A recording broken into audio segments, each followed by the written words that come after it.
Hello, my dear friends. Let's start with the chapter 1, class 12th, sexual reproduction in flowering plants. So, we will start first with the very basic information, that is the flower, which is the reproductive organ of all the angiosperms. Structure of a flower. In structure, we have male reproductive organ, female reproductive organ, and some accessory parts. What are these? Stigma, style, ovary. These are the female reproductive parts which are called as pistil. And male reproductive parts which are called as anther and filament, and they together constitute stamen. So female reproductive parts are stigma, style, ovary, which forms pistil, and male reproductive parts are anther and filament, which together constitute petals. And there are some other accessory organs, structures like petals. Petals are colorful and attractive, beautiful in appearance, so that they can attract insects for pollination. And sepal, these are the green leaf like structure which are seen at the base of the flower. When you hold a flower in your hand, you can see these kind of structures. So this is the main diagrammatic representation of the structure of flowers. And you can see they have given it by arrow that style is a long tube like structure. Stigma is the upper receptive part, and ovary is the that big structure present at the base of the flower. And anthers, these are the bilobed structures which stand on the filament. Filament are the stalk like structures. So this together constitute a structure of flower. Stamen, microsporangium, and pollen grain. What are the structures of these male reproductive parts of a plant? A typical stamen. This is the diagram showing a typical stamen in which there is a bilobed anther and a long slender filament. So this forms a structure of typical stamen. And when we do the dissection, cross section of this anther, what we see? We see a tetrad, pollen sacs full of pollen grains. Tetrad means 1, 2, 3, 4. 4 sac like structures which are filled with pollen grains. So this is the structure of anther, and when it is dissected, it is filled with pollen grains which are in a sac like structure. And how this is formed? These are formed by the process of microsporogenesis. Microsporogenesis means the formation of microsporangia which is filled with pollen grains.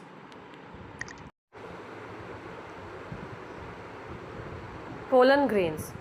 Now pollen grains, when we see them in scanning electron micrograph, it's a very fine micrograph in which we can see them, or we can see them under simple microscope also by taking the live flower and extracting the pollens from them.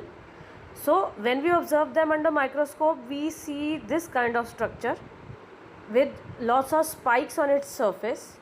So when we understand it in detail, what is the structure of pollen grain?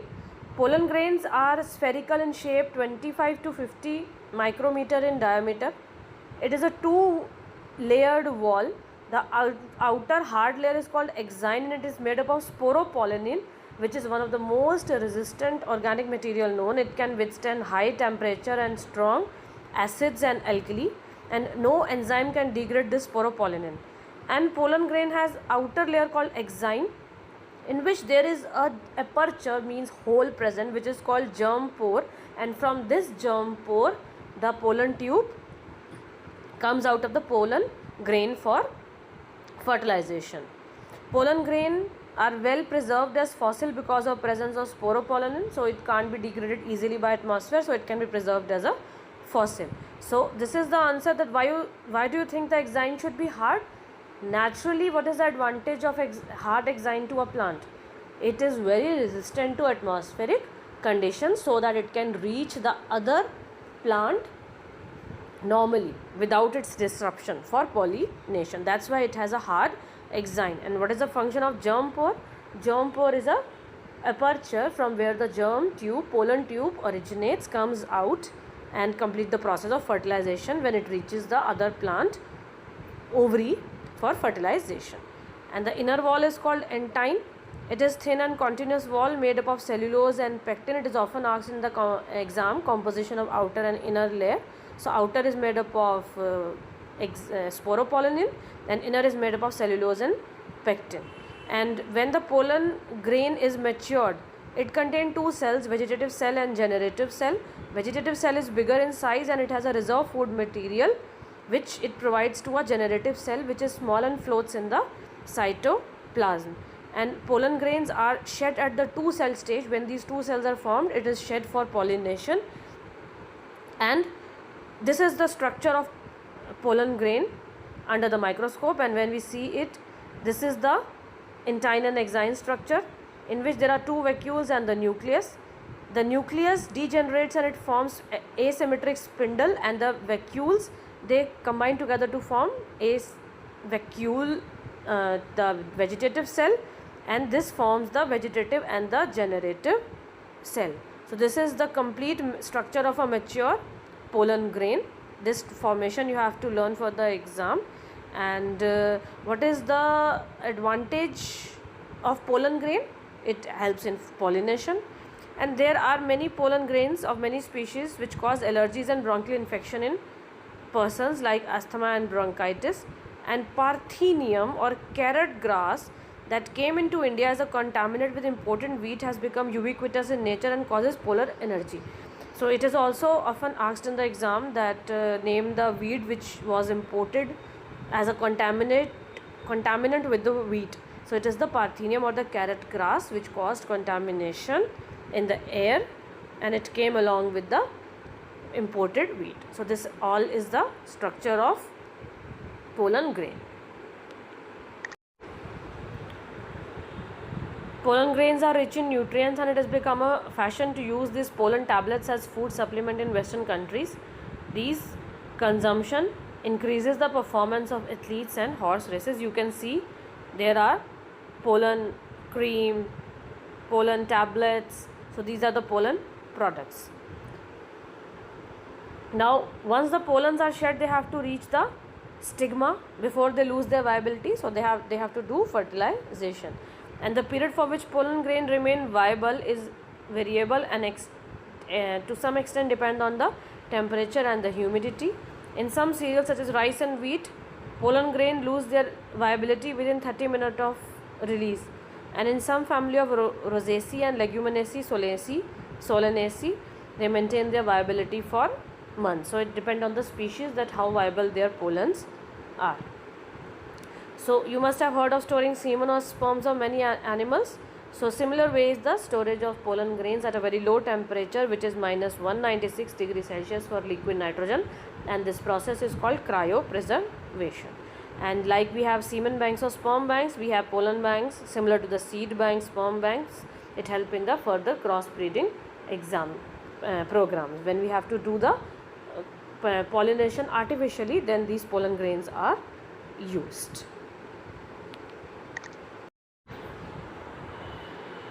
Earlier we have discussed about microsporangium and microsporogenesis. Now we will study about the female reproductive part, pistil, megasporangium ovule and megasporogenesis.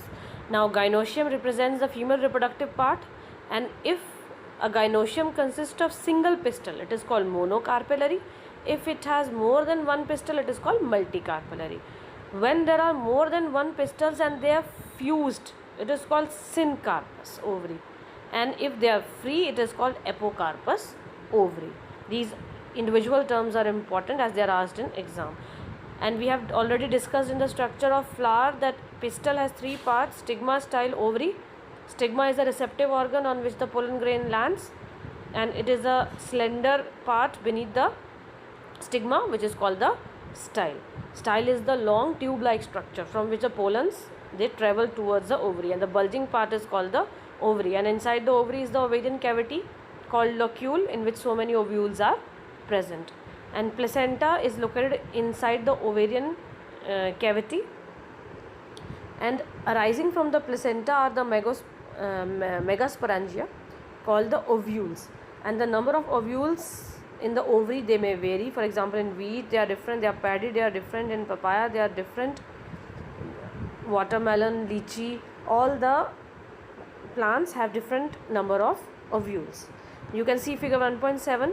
It is the dissected flower of hibiscus China rose. It is the most commonly dissected flower in the biology laboratory in the school to show the floral parts to the students. So the top one is the stigma, receptive organ, the very long tube-like structure style, and this bulging part is called ovary, which resides on the thalamus. So this stigma is the receptive organ. It is sticky in nature, on which the pollen grains stick. These are the carpels. This C part, this is showing multi-carpellary, means more than one carpel is present, and they are apocarpous, means they are free. And this is the gynoecium of Michelia plant. And this D1 is very, very important. It's the anatropous ovule. This is the detailed structure of ovule, which is always asked in the paper. What is that structure? Let's see. This lower portion is called chalazal pole, and this above portion is called micropyle ole. And on this micropylar pole, there is a funicle, which is the open structure, and the one hilum, dot-like structure, which is present at the micropylar end. And inside it is the outer integument, outer layer, and the inner one is the inner integument, which contain nucellus and embryo sac rich in nutrient. So this is the structure of typical anatropous ovule. Next is megasporangium or ovule. How it is formed, what is its structure, we have already discussed. Funicle, hilum, integuments, these are the protective envelopes. Micropylar end, towards the micropyle is the micropylar end, and opposite to micropylar is the chalaza, which is called the basal part or the chalazal end. And within these integuments is the nucellus, and it has abundant reserve food material, which gives the nutrient to the ovule. Now we will discuss about megasporogenesis. So the formation of megaspores from MMC, that is megaspore mother cell, is called megasporogenesis. And in this figure 1.8 they have shown the parts of ovule showing a large megaspore mother cell. This is a megaspore mother cell, in which this is a micropylar end, this is MMC, and this is nucellus. Now in this first is forms a dyad, means it divides into two cell structure. Then it forms tetrad, that is 1, 2, 3, 4 cell structure, and then finally we can see this kind of arrangement of the cells. What are these? These are the 3 synergid cells, 2 synergid cells in 1 egg cell, central cell, 3 antipodal cells, and 2 polar nuclei. And what we get at the end, this is the diagram which is often asked in the exam. At the chalazal end we have 3 antipodal cells. At the micropylar end we have the synergid cells along with this filiform apparatus, and 1 egg cell and 1 central cell. So ultimately at the end, how many cells and the nuclear structure we have? So we have 3 cells at the chalazal end, 1 central egg 4, 2 synergids 5, 6, and 1 egg cell 7.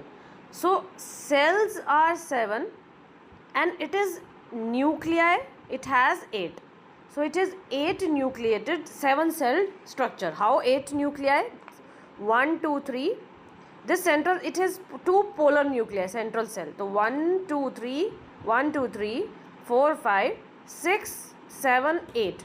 Means 3 antipodal cells nuclei, 2 polar nuclei 5, 1 egg cell 6, and 2 synergid nuclei 8. Nuclei are 8 but the cells are 7 because the polar nuclei has combined to form the 1 central cell.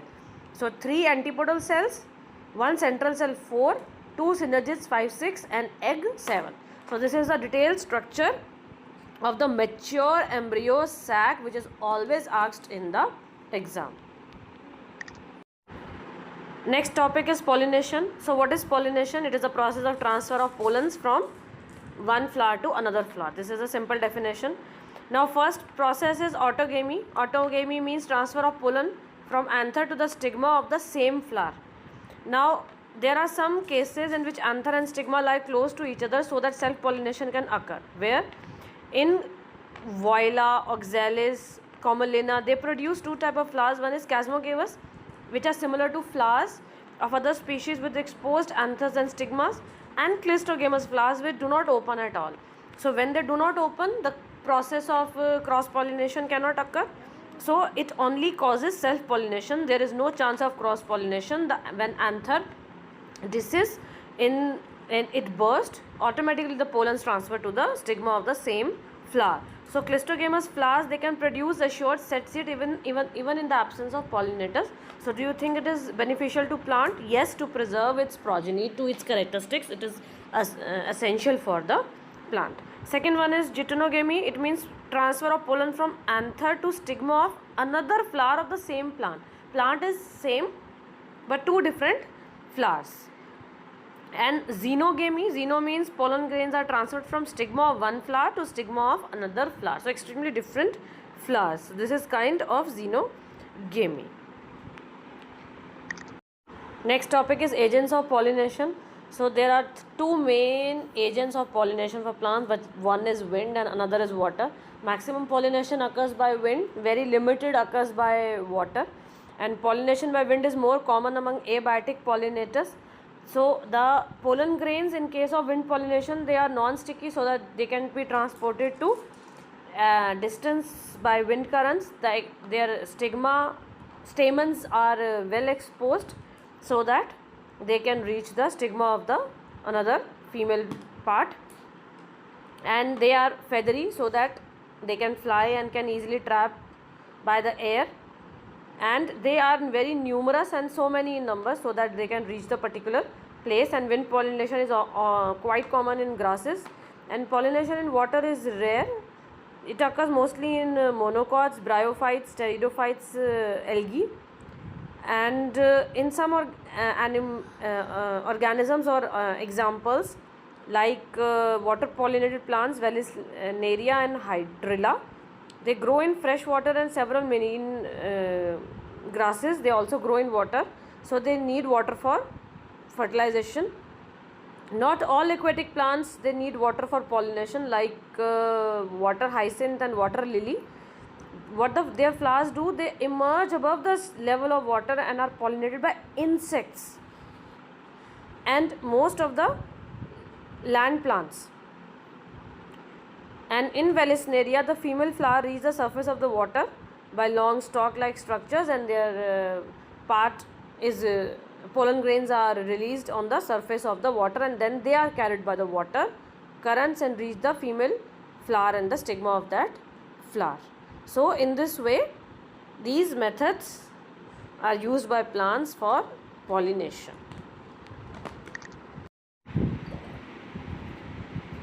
So we have covered half of the chapter in this video. In the next video, we will continue with the rest of the chapter. And if you like my video, do subscribe to my channel and also share it with your friends for more biology videos.